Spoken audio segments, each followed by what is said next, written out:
राज्य को पुणी फेरी ताती अनेक सहर में पाखापाखि 40 डिग्री छुईची दिनर तापमात्रा। भुवनेश्वर में 29.6 डिग्री सेल्सियस सह सर्वाधिक तापमात्रा रेकर्ड होइथिला बेले आगकू चांदबाली रे 29 डिग्री रेकर्ड होइची। वर्तमान राज्य रे एक निम्न चापरेखा सक्रिय रहिची। एहार प्रभाव रे राज्य मध्यकू शुष्क वायु प्रवाह हेउची। वायु प्रवाहर मात्रा अधिक थिबा बेले एहार प्रभाव रे आज राज्यर तापमात्रा वृद्धि होइची। आगामी 4 रु 5 मध्य 4 रु 6 डिग्री पर्यंत तापमात्रा वृद्धि हेबार संभावना रहिची।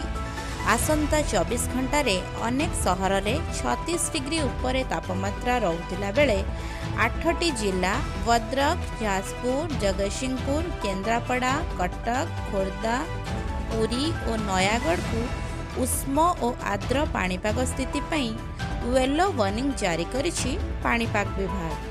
आसंता काली ठारू राज्य में ग्रीष्म प्रवाह जारी रहिबा सह एने कटक, नयागढ़, ढेंकानाल, भद्रक और जाजपुर रे येलो वार्निंग जारी करिछि पाणीपाग विभाग। सेहिपरि उष्म और आर्द्र पाणीपाग स्थिति 11 जिला जेमितिकि भद्रक, जाजपुर, जगतसिंहपुर, केन्द्रापड़ा, बालेश्वर, मयूरभंज, कटक, खोर्धा, अनुगुल और नयागढ़ को येलो वार्निंग जारी करिछि पाणीपाग विभाग। अन्यपटे एप्रिल 17 रु ग्रीष्म प्रवाहर तीव्रता बढ़िबा सह 20 जाए सांघातिक स्थिति रहिबो बोली सूचना मिलिछि।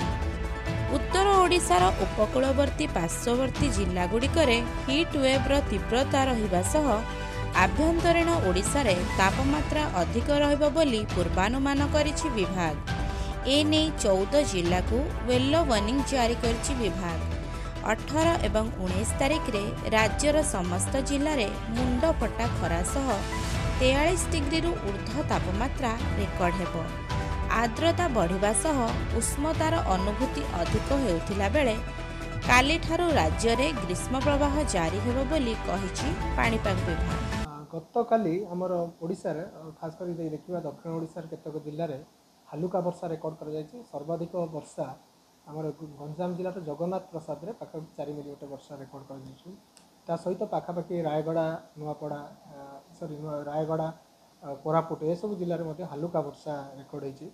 आज आमर गोटे रही जोटा कि आमर जो रोचे दक्षिण बिहार नहीं आमर गांगेय पश्चिम बंग उपत्यका जाए गोटे निम्नचाप रेखा रही जोटा कि झारखंड मध्य दे ओडिशा पाखापाखि अंचल अतिक्रम कर वायुमंडल पाखापाखि 0.9 किलोमीटर ऊपर एवं यही जो निम्नचाप रेखाटी रोचे ता प्रभाव में आम राज्य मध्य को जो शुष्क वायुर प्रभावटा टी अधिक सक्रिय रही जहाँ प्रभाव में आम अनुमान कर दिन तापमात्रा गतकाली तुलन में आज अनेक स्थान में वृद्धि हम। खास करके आगामी 4 रु 5 दिन मध्य आम अनुमान करूँ 4 रु 6 डिग्री पर्यंत तापमात्रा वृद्धि होवार संभावना रही कारण गतकाली किसी स्थान में तापमात्रा वृद्धि पाई।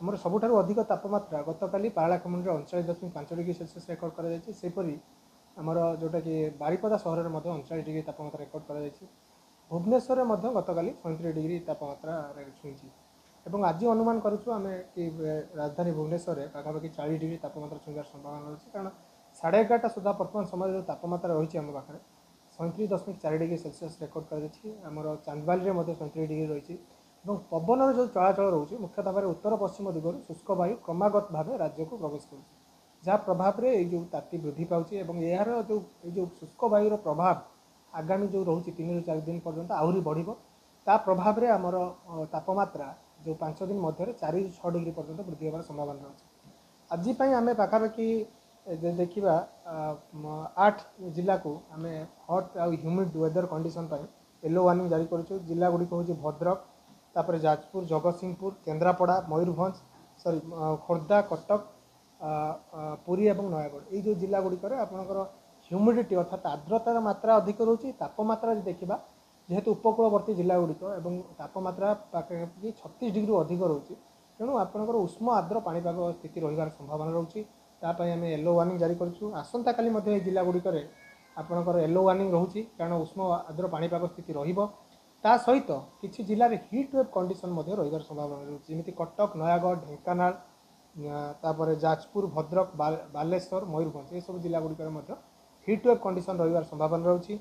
डे 3 अर्थात आप जोटा रोचे आमर 17 तारीख बेलू ये जो हिट वेव कंडीशन रे आहरी तीव्रता वृद्धि पाइबार संभावना रही है। कटक खोर्धा नयागढ़ बौद्ध ढेंकानाल अनुगुल मयूरभंज बालेश्वर भद्रक जाजपुर केउंझर कंधमाल आमर उत्तर ओडिशार जो उपकूल पार्श्ववर्ती जिला गुड़िक हिट वेव तीव्रता अधिक रही